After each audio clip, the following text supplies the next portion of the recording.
আসসালামু আলাইকুম, welcome to my channel. আজকে আমি বিফ হালিম রান্না করব। তো আমি নিয়ে নিচ্ছি রাঁধুনির রেডি হালিম মিক্স। তো এটির সাথে দুটো প্যাকেট থাকে, একটি হচ্ছে ডাল মিক্স আর একটা হচ্ছে হালিম মশলা। তো আজকে আমি পুরোটা না, আজকে আমি হাফটা রান্না করব। তো হাফটা নিয়ে নিচ্ছি। হাফটা নিয়ে বাকি হাফটা সুন্দর করে প্যাকেট করে রেখে দেব পরে অন্য একদিন রান্না করার জন্য। তো এখন আমি ফুটন্ত গরম পানি ডাল মিক্সে দিয়ে দিব প্রায় 2 মগের মতো, যাতে ভালো করে ডালটা ভিজে। পানি দেওয়ার পর আমি ডালটা ভালো মতো চামচ দিয়ে নেড়ে ছেড়ে নেব। ডালটা ভালো করে না ভিজলে ডালটা নরম হবে না আর হালিম খেতেও মজা হবে না, তাই ভালো করে নেড়ে চেড়ে এটা রেস্টে রেখে দেবো 2 ঘন্টা। আমি একটা বড় সড়ো কড়াই নিয়ে নিলাম আর দিয়ে দিলাম সয়াবিন তেল। তেলটা গরম হয়ে গেলে দিয়ে দিব পেঁয়াজ কুচি। বেশ অনেকখানি পেঁয়াজ কুচি দিয়ে দিতে হবে। পেঁয়াজ কুচি দেওয়ার পর এটা আমরা নেড়ে চেড়ে নেব। বেশ খানিকটা সময় নিয়ে পেঁয়াজটা ভেজে নিতে হবে। পেঁয়াজটা যখন হালকা ব্রাউন কালার আসবে তখন চুলার আঁচটা খুবই কমিয়ে দিতে হবে, না হলে পেঁয়াজটা পুড়ে যেতে পারে। তাই খুব কম জালে বা চুলাটা অফ করে দেন পেঁয়াজটা ভাজতে হবে। পেঁয়াজটা যখন সুন্দর ব্রাউন কালার চলে আসবে, এখান থেকে তেল ছড়িয়ে সামান্য কিছু উঠিয়ে রাখবো গার্নিশিংয়ের জন্য। আর হ্যাঁ, টিস্যু পেপারে উঠিয়ে রাখতে হবে, তাহলে বেরেস্তা অনেক সময় পর্যন্ত ক্রিস্পি থাকে। আর বাকি তেল ও পেঁয়াজের মধ্যে দিয়ে দিব সামান্য পানি, যাতে পুড়ে না যায়। তারপর দিয়ে দিব হচ্ছে আদা বাটা 1.5 চা চামচ আর দিয়ে দিব হচ্ছে রসুন বাটা 1.5 চা চামচ। তারপর ভালো করে নেড়ে চেড়ে নেব বেশ কিছুক্ষণ। তারপর এখানে দিয়ে নেব কিছু বেসিক মশলা, যেমন ধনিয়া গুঁড়া, মরিচ গুঁড়া এবং হলুদ গুঁড়া, আর দিয়ে দিব ভাজা জিরে গুঁড়া। দিয়ে ভালো মতো নেড়ে চেড়ে কষিয়ে নিতে হবে, যাতে মশলার কাঁচা স্মেলটা না থাকে। তারপর এখানে দিয়ে দিচ্ছি হালিম মিক্সের অর্ধেক মশলা। যেহেতু আমি অর্ধেক রান্না করবো তাই অর্ধেক মশলা দিয়ে ভালো মতো নেড়ে চেড়ে কষিয়ে নেব। কষানোর জন্য আমি এখানে সামান্য একটু পানি ইউজ করব, যাতে মশলাটা পুড়ে না যায়। তো ভালো মতো নেড়ে চেড়ে আমি ঢেকে দেব কিছুক্ষণের জন্য।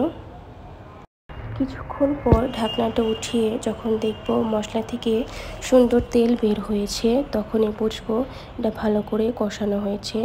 দেন এখানে দিয়ে দিব হচ্ছে ছোট ছোট পিস করা বিফ, বা আপনারা মাটনও ইউজ করতে পারেন, বাট আমি আজকে বিফ দিয়ে রান্না করব। তো মাংসগুলো দিয়ে ভালো করে নেড়ে চেড়ে এটা কিছুক্ষণের জন্য কষাতে হবে। তো আমি এখানে দিয়ে দিচ্ছি 2 চামচ পরিমাণ লবণ দিয়ে কিছুক্ষণ নেড়ে চেড়ে আমি এটাকে ঢেকে রেখে দেব কিছুক্ষণের জন্য। কিছুক্ষণ পর ঢাকনাটা উঠিয়ে একটু নেড়ে চেড়ে নেব। গরুর মাংস সিদ্ধ হতে খুবই সময় লাগে, তাই এখানে আমি দিয়ে দিব হচ্ছে ফুটন্ত গরম পানি। প্রায় 2 মগ পরিমাণ ফুটন্ত গরম পানি দিয়ে আমি ভালো মতো নেড়ে চেড়ে নেব। ভালো মতো নাড়াচাড়া করার পর আমি ঢেকে রেখে দেব প্রায় 10 মিনিট পর্যন্ত। চলে যাব 2 ঘন্টা আগে রেখে দেওয়া ডাল মিক্সে। ডালটা এখন খুবই নরম হয়ে গেছে, কেউ চাইলে এভাবেই রান্না করতে পারে, কিন্তু আমি হালিমটা একটু স্মুথ খেতে পছন্দ করি, তাই আমি একটু ব্লেন্ডারে ব্লেন্ড করে নিই, যাতে একটু স্মুথি টেক্সচারটা আসে।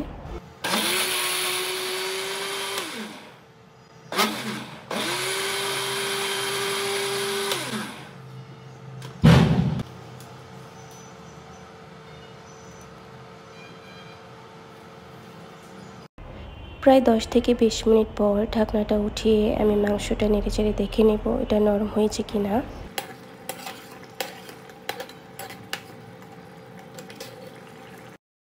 মাংসটা এখনও নরম হয়নি, তাই আমি কিছুক্ষণের জন্য আবার ঢেকে রেখে দেব ভালো করে নরম হওয়ার জন্য। কিছুক্ষণ ঢেকে রেখে দেওয়ার পর মাংস থেকে পানিটা একদম শুকিয়ে যায় এবং মাংসটাও খুবই সফট হয়ে যায়।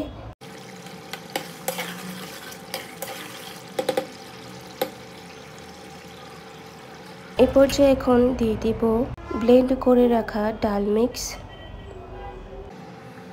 তারপর দিয়ে দিব হচ্ছে প্রায় 2 বাটি পানি দিয়ে ভালো করে নেড়ে চেড়ে নিতে হবে।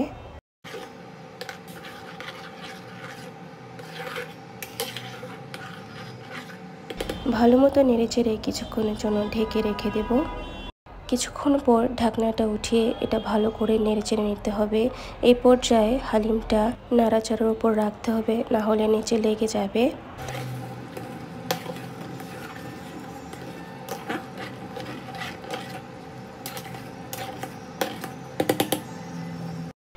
বেশ কিছুক্ষণ নাড়াচাড়া করার পর এখানে দিয়ে দিচ্ছি হচ্ছে লবণ। দেন আবারও নাড়াচাড়া করতে হবে। এই পর্যায়ে হালিমটার ঘনত্ব খুবই বেশি থাকে, তাই নাড়াচাড়া না দিলে এটা নিচে লেগে যাবে।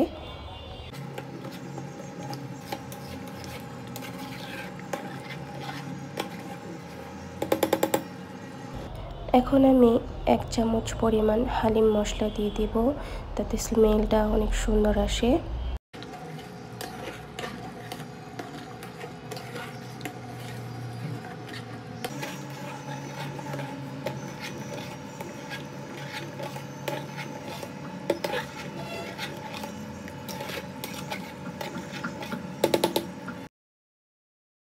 হালিমের থিকনেসটা পারফেক্ট হয়ে গেলে আমি চুলাটা অফ করে দেব। দেন একটি প্যানে দিয়ে দেব হচ্ছে সরিষার তেল। দেন দিয়ে দিচ্ছি 3টি শুকনো মরিচ, দিয়ে ভালো মতো নেড়ে চেড়ে ভেজে নেব। তারপর দিয়ে দেব হচ্ছে রসুন কুচি,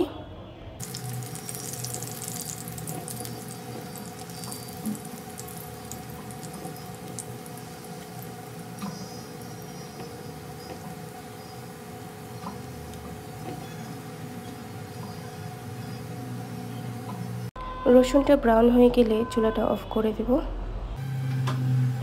তারপর হালিমটা চুলায় বসিয়ে রসুন ও মরিচের বাগারটা হালিমে ঢেলে দেব।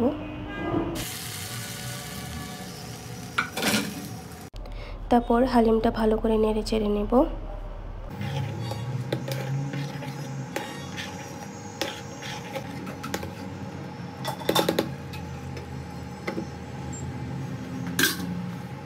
দেন আমি একটি মাটির পাত্রে হালিমটি সার্ভ করব। মাশাআল্লাহ, হালিমটি দেখতে খুবই লোভনীয় হয়েছে। ডোন্ট ফরগেট টু সে মাশাআল্লাহ।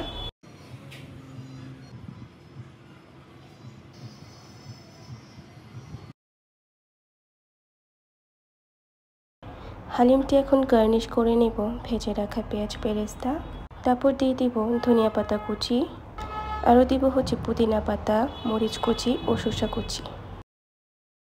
এ পর্যায়ে আমি বলে নিচ্ছি আমার চ্যানেলটি খুবই নতুন। আমার ভিডিও আপনাদের পছন্দ হয়ে থাকে প্লিজ পাশে থাকবেন আর সাবস্ক্রাইব করে দিবেন।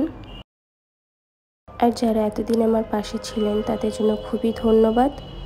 আজকে আমি ফার্স্ট টাইম ভয়েস দিচ্ছি, তাই হয়তো কিছু ভুল হতে পারে, তাই ভুল ত্রুটি মাফ করে দিবেন। আর আমার জন্য দোয়া করে দিবেন যাতে আমি নেক্সটে আপনাদের জন্য খুবই সুন্দর সুন্দর রেসিপি নিয়ে আসতে পারি। আর যারা এই পর্যন্ত আমার ভিডিওটি দেখেছেন তাদেরকে বলছি থ্যাংক ইউ সো মাচ। এভাবেই আমার পাশে থাকবেন আর দোয়া করে দিবেন। ইনশাল্লাহ নেক্সট ডে আমি আরও ভালো ভালো রেসিপি আপনাদের সাথে শেয়ার করব।